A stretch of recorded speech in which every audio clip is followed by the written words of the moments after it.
It was Christmas on the island of Sodor. All the engines were working hard. Thomas and Toby were busy carrying people and parcels up and down the branch line. Everyone was happy. Only the coaches, Annie and Clarabelle, were complaining. "It's always the same before Christmas," they groaned. "We feel so full. We feel so full."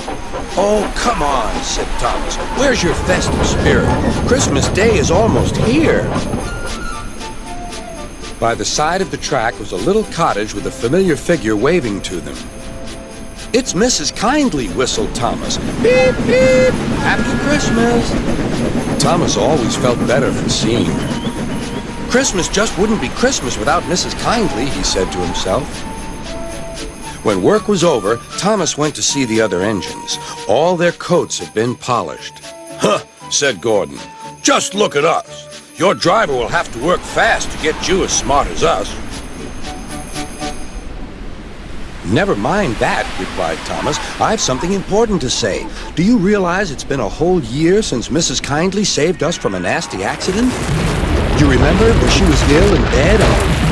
Yes, of course," interrupted Edward. "You told us how she waved her red dressing gown out of her window to warn you about a landslide ahead."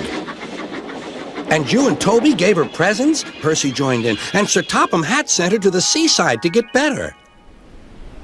"But," said the other engines, "the rest of us never thanked her properly."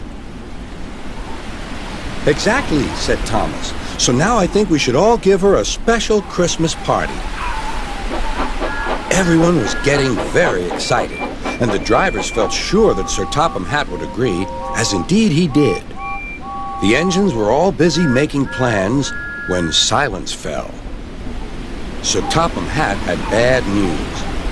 "The weather's changed badly. Mrs. Kindly is snowed up. Toby says he'll help to rescue her. You must help too, Thomas. There's no party unless you do." Thomas hated snow, but he said bravely, "I'll try, sir. We must rescue her. We must." "There's a good engine. You and Toby will manage splendidly."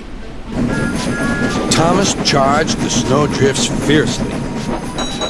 Sometimes he swept them aside, sometimes they stuck fast, and the men had to loosen them.